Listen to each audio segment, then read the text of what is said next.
All right, this is Clan League. I've not made a hand yet, but I think I'm going to do something very generic. The rule set is level 7-8, same plus wall combo, open. All decks must use 2 level 7s. Most Avalanche players so far have been using 8-6-4-6 and 4-6-8-6. I am going to be highly creative and use 6-8-6-4 and 6-4-6-8. So that's really gonna, throw a wrench in the works for anyone who prepared for me. And the Stips are must use 2 level 7s and no cards with a 9 on them. So that is not directly relevant to the level 7s, but it of course impacts what kind of cards they'll need to be taking, and setting them up to be able to handle 8s seems a very rational way to go. I think there's an argument for kind of 7s, 5-5-7 type things. That seems quite rational as well. Where is the 6-4-6-8? Do we know what level this is on? I did not, or deck I meant, but we found it. And now we need level 8s without a 9. I think there is some pretty strong 8-8 corners.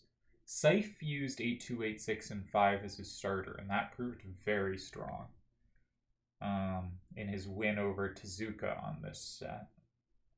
But I think we're going to go the very generic path of 8-8 corners. If we were going to do one of those, that type of 8s, probably we'd want the 8 side to side. I'm not sure though, maybe we'd want to balance. Either way, I'm looking for the big 8-8 corners. I don't remember where they are. 7-2, 8-8, I think we'll have an option with a 6 powering up the 8s. Because we don't need to cover 9s, we need to cover other 8s. So, where are we?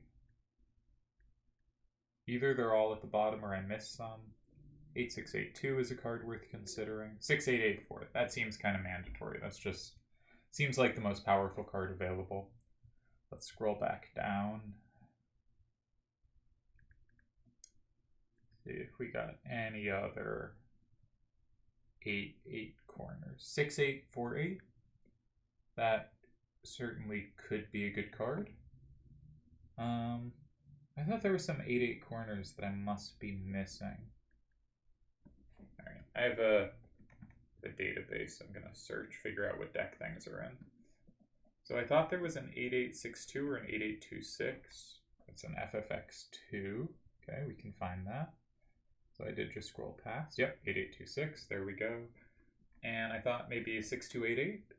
That's in Mystic Quest. I missed that as well. We still have time left, right? 90 seconds, cool. Took a little too long on this, but that's okay. What does Mystic Quest look like? Yeah, it's the ugly one. 6-2-8-8. All right. And yeah, let's run it. All right, they went 8-7-6-5s, which I think lose some power, and the 8-3-8-7 loses some power in a world where there's no 9s that need to be taken. So how do our 8-8 corners look? I guess that's the first thing to check. The 8-8 corner in the top right, 6-2-8-8, they have covered one way but not the other. The 8-8 corner in 1, they have covered one way but not the other. And the 8-8 corner in 7, they have covered one way but not the other.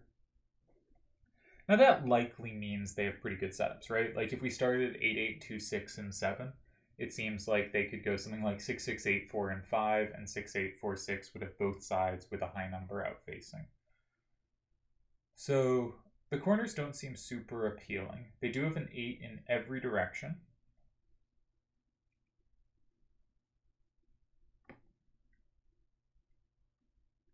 Now, if we started with one of the 6-8-6-4s, I noticed they potentially have an up issue, right? They have an 8, but then they have 6s or lower. To the right, they have 2 8s. Down, they have 2 8s and 2 7s, right? They're pretty good going down. Left, they have an 8, a 7, and a 6. And I think the 7's important. I think the difference... Fuck. Shouldn't swear. Sorry, I had a scare earlier where... forget where I couldn't get onto TTA on this computer, and I hope, it doesn't cut out at a bad moment. But this makes me think that something like 6-8, 6-4, and 1 could be tricky for them. It's hard for them to play 8-3, 8-7 in 4 because I have the combo. And then they have 8. They do have an L where they have a threat in 5. But if I can block 5 in a way that doesn't set them up, something like 6-2, 8-8, that could be really good for me. Yeah, that could be promising. So I'm thinking maybe 6-8, 6-4, and 1.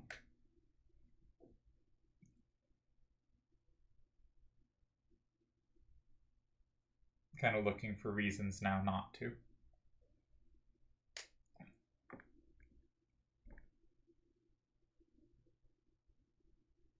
All right, so they don't have 2. If they go in 5 trying to set up 2, because if they don't go in 5, if they go 3 to set up 2, I probably just block 2 myself, and they still don't have 4 because I have the combo.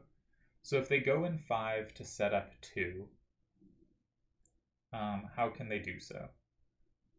They don't have a 4 up. They don't have a 7 up. Yeah, that's hard to do. So I like the look of 6-8, 6-4 in 1. I think this just creates some little difficulties for their hand.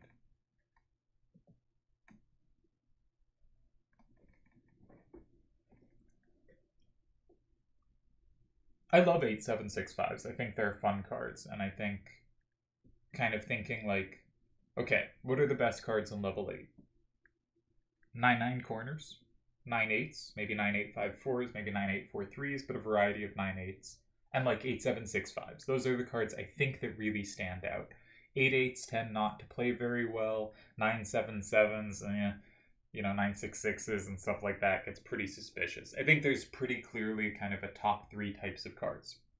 And if you think, okay, 9s have been removed, so 9-9s and 9-8s are gone, what's best? Of course it must be 8-7, 6-5s. I think that is a very logical thing to end up on.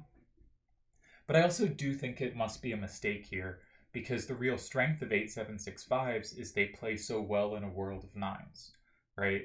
They can so reliably take the backsides of 9-9 cards, right? A 9-9 card usually maybe has a 5 in the back that isn't completely capturable, but in general, they sweep the backside and have combo play against the front side. And, a 9-8, 4-3 has occasional combo play against an 8-7, 6-5, but not near as much. Same with a 9-9, like a 9-9, 4-3. Sure, it can get a plus wall against the 5, but for the most part, not really happening. All right, 8-3, 8-7. Now that looks really good for my 6-4, 6-8, right? But a 7 out facing is a little tricky for my hand in general. Now, really importantly, they can't set up in 5. They now have no setups. I guess they didn't before either, but they have no setups in 5. Because sometimes I want to go in 4 is what I'm thinking. If I go in 4 and they go in 5, they can force me to make a move in 7 or 9. Usually I don't want to block 2. And they've set up for 2. But here, they don't really have a threat to go in 5. So if I go in 4, I think their main moves are go in 3, which is possible. Maybe I should be thinking going in 9. Just take the safety. Don't need to overcomplicate. Critically 6-2, 8-8, which is probably what I'd play there. 6-4, 6-8, flip 6, which I don't really want. 6-2, 8-8 is not a card I need to cover 3. It's not a card I need to combo back potential attacks on my starter. Now they actually don't have any pressure on my starter. That was the only card that could take it. So I should probably end up with safety in 9. I was thinking lock my card in first, but kind of in this structure, like the logical moves are 2 or 4 if it locks your card in, but my card's already pretty safe. So the reason to be doing that would be I can still sort of help support it even if it couldn't be taken. Like I have something useful to do if I can't find something else. If that's not the case, then safety in 3 or 9, or playing in 5, I think, are the main moves. 7 also possible. 8 not really the case. A lot of squares you could play in here. Now, 5 just seems like it's giving maybe ways out that I don't want to give. Because, like, if they go 4, I don't really have a card that fits nicely in 7. Yeah, I don't like the look of 5. 7's always complicated. It feels to me like a position where I should just take safety in 9 and force him to find a move. I still have everything in 3 pretty well covered. Notably, I might not be able to take it with 6, 8, 8, 4 because they did set up a plus in 5, right? The 5, 6, 7, 8s are still going to find good activity with pluses. But I think we'll just take the safety and force them to find a move. In general, the desirable thing for them to do is 8, obviously, but they don't have 8. And if they did, I could combo back.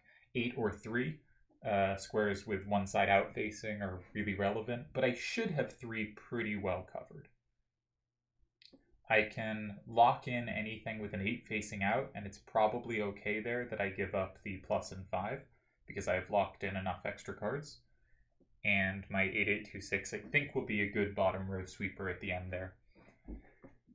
And if they have a lower number facing out, like a 6, I can take it with 8-8-2-6. I'll have to check that. But I'd also have the option of playing somewhere else, like playing an 8, locking in that card.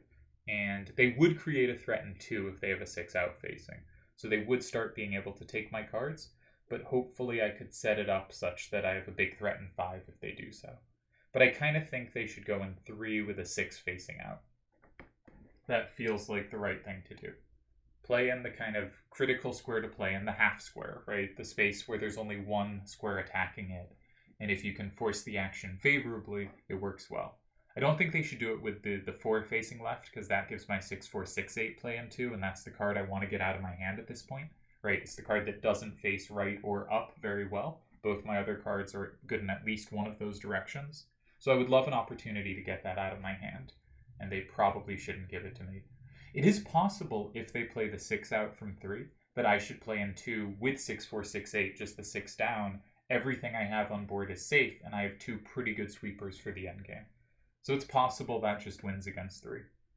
I think this is a difficult position for him. And I think we can see also that even though I made a move in the bottom right, because my first move was in the top left, the game still up power really is likely to matter, right? Because, like, if they go 3, I'm going 2, and 2 is only accessible from below. If they go 5, good chance I'm going 4, and 4 is only accessible from below. And so I can really direct the game upwards. Even though they played, they met 1 with 6, which often turns the game from an up-down to a side-to-side game. And even though I went in 9, which is a lower square on the board, the way the game's going to play out, likely, is still going to favor up values mattering more than down values. Is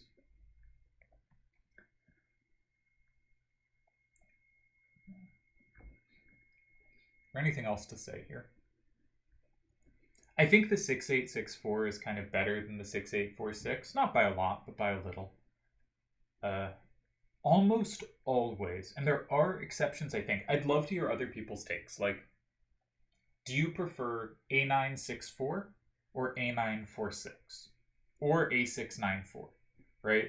If you have this card, there's sort of 3 ways it can work. There's the steadily descending, like A9-6-4, where, you could switch, you could make it A4-6-9, but where you go around clockwise or counterclockwise, one of the directions each number is descending, or in the case of 8-6-6-4, equal or descending to the number before, right? The second version is the big number is flanked by the next 2 best numbers, right?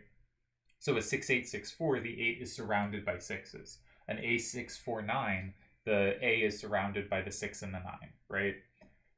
And then the third choice is the horizontal or vertical version, the A6-9-4, or the A4-9-6, whatever, or 9-6-A4, whatever version. And I'd be really curious what people's preferences between these 3 are. I think it does vary, right? An 8-7-6-4, I think, is probably a touch better than an 8-7-4-6. Now, part of that is because so many of the 8764s, the steadily descending, the clockwise types, have an opposite, and the opposites play so well because the 7-4 and the 6-8 both have that natural plus wall against itself. And so it makes sense that that would be a card that would really work well like that, especially when there are so many opposites running around. While a 6-8-6-4 is going to have fewer of the natural opposite plus walls. It can have one, but it's only going to have the one. And it might make more sense to be the flanked version where the 8 is surrounded by the 6s. I think on average, though, the flanked versions are better than the clockwise version. And on average, the clockwise version is better than the up-down version. But that's not because the up-down version is bad. It's because the up-down version, you can't run as many in your hand. All right, so I think he made the best general move. He has a 6 to the left, and he used a card that wasn't the 5, 6, 7, 8, so he has 8s down from 2 covered. So 6, 8, 8, 4, and 2 would now be a disaster. My candidate moves initially are 2 and 8, though 5 can also be really worth considering. So I don't like 6, 8, 8, 4, and 2. What about 6, 4, 6, 8, and 2? They have no captures. Do they have a double setup in 7? They do not. So they will have to put something on the board I can attack.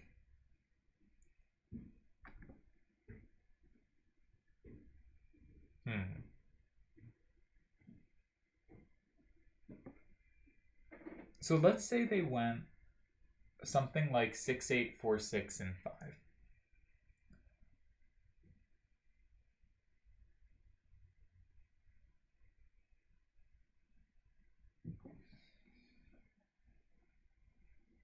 I guess I can just go 6, 8, 8, 4, and 4 there, and it doesn't matter that I give up a plus wall. And 8, 8, 2, 6 sweeps the bottom. Yeah, that looks very strong. I haven't calculated out to the end. Let's just quickly check if there's other candidate moves I should be considering.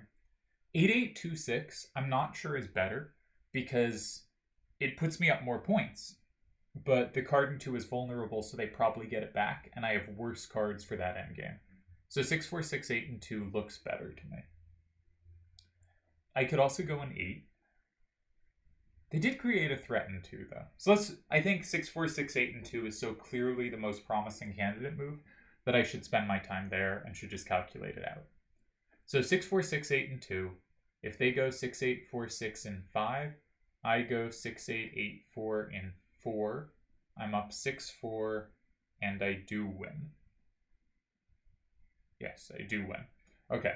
If they go 6, 6, 8, 4, and 5, I think I can... this is what I was a little worried about. Because if I go 6, 8, 8, 4, and 8, they can go in 7 rather than 4.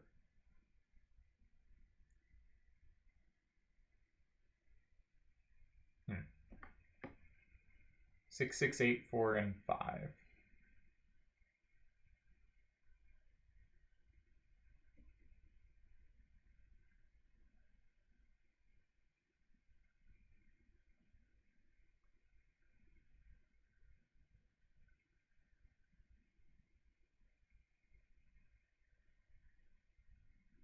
I think that's a tie. Shucks.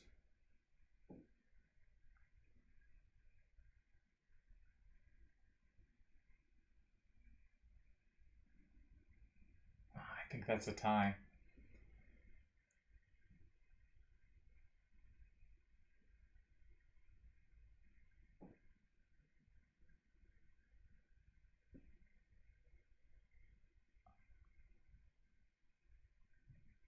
It is tricky that I have trouble taking that 7 down. That is tough. And I think that ties against 8, 8, 2, 6, and 2 as well.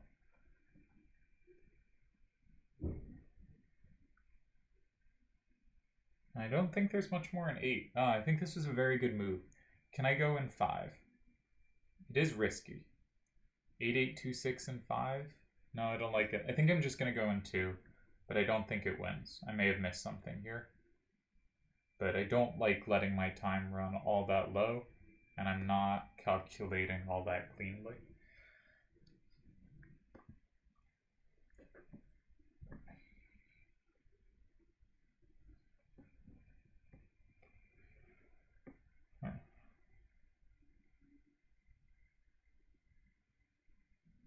Yeah, I think 6, 6, 8, 4, and 5. It's a problem.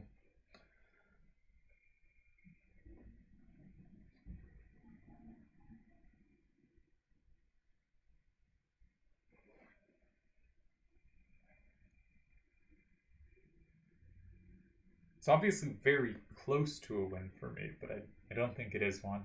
So hopefully he doesn't find it. I think there's, it's not an easy position to play.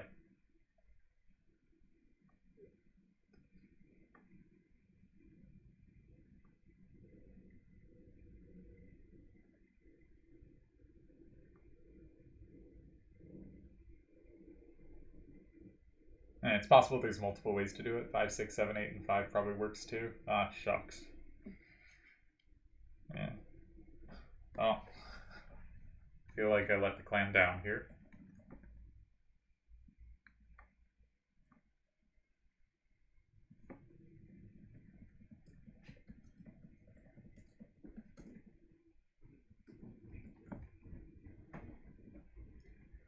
Alright.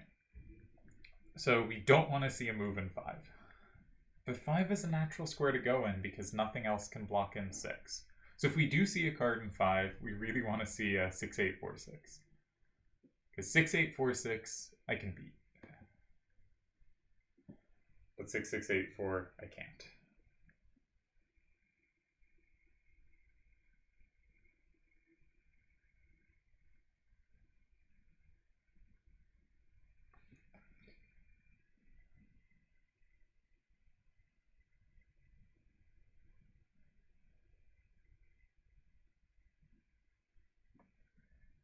Is 6, 8, 8, 4, and 8 the trickiest?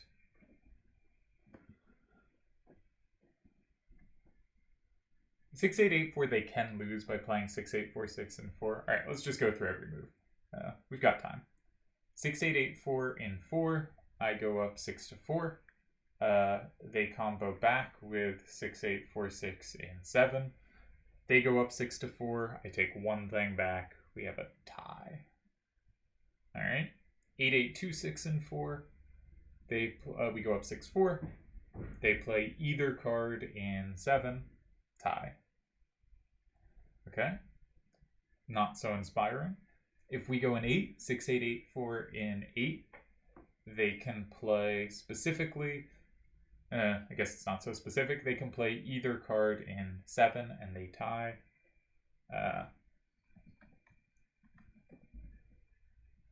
And if we go 8, 8, 2, 6 in 8, we go up 6, 4. They can take the plus in 5. They go up 6, 4. We take one thing back, tie. What about 7? I didn't think there was anything in 7, but may as well check it. The problem against 7 is they just go 4. So, okay, let's play 6, 8, 8, 4, and 8.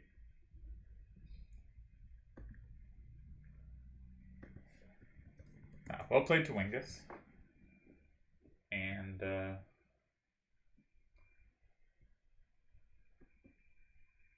wonder if I had anything. I guess it's late in the game that I can now check with Monsieur Solver. See if I missed anything. Because, you always want to win, but, sometimes they play well and you just don't have it. You found reasonable ways to pressure, and it doesn't come to anything. So I had 6, 8, 6, 4, 6, 4, 6, 8, 6, 2, 8, 8, 6, 8, 8, 4, 8, 8, 2, 6. The 7s really did give me a problem. Maybe I should have not discounted them so thoroughly as weak.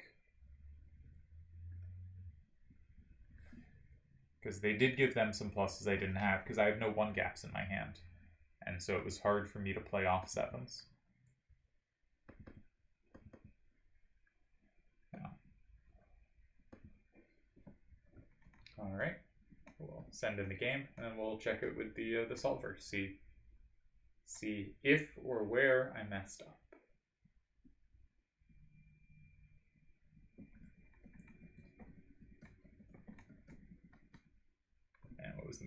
this one. It was 1, 6, 9, 3, 2, 5, 8, 7, 4. I should put that in my database too. Give me a moment.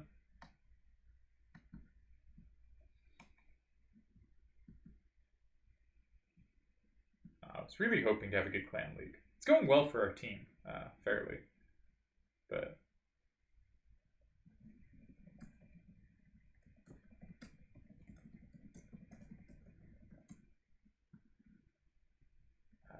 which matchup is this? This is AVL versus T3. What's up? 5-5 versus Wingus. 6-8, 6-4, and 1. I'm sorry, this must be incredibly boring for you, but 8-3, 8-7, and 6. 6-2, 8-8, 9. 5-8, 7, 6, and 3. I thought was a very good move. 6-4, 6-8, 2. 6-6, 8, 4, 5. 6-8, 8, 4, 8. 6-8, 4, 6, 7. 8-8, 2, 6, 4. And 5, 6, 7, 8 remaining. All right, so let's switch over to Mr. Solver and see what you have to say for me.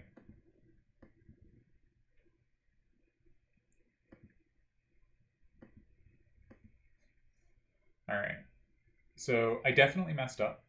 I had some winning options move 3. So really likes my starter, and my clearly I went wrong move 3. It thinks my hand had a really big advantage. Oh, shucks. Yeah, so he was in a lot of trouble after the starter. I had 4 different moves that win. So here was a win. That's where I was thinking of before I went 9. This was also a win. Will not claim to have considered it. This was a win. I didn't consider this. I assumed this wasn't so good, but apparently, like, everything just wins here. I guess I have a lot of combos on their play, because they have very little right power, and what they do has a 6 in the back, so I can combo it on the backside. Okay. And what was the other one? There's one more win. Here was a win. Yeah, I was drawn to 4, and then I saw 9 and honed in on it. So I blew the win here. They have 2 moves that tie. It had to be one of the 6s to the left and 3. Yeah, and he found it. And then I played a move that gave him 3 ties. Was there better? 3 ties. 1 tie, but it's the obvious move, so that's not better. 3 ties. 8 ties. This loses. Yeah, because I have no ups. So, okay. I really blew it in this position, not going in 4. And 4 was my initial instinct, and then I got drawn to 9.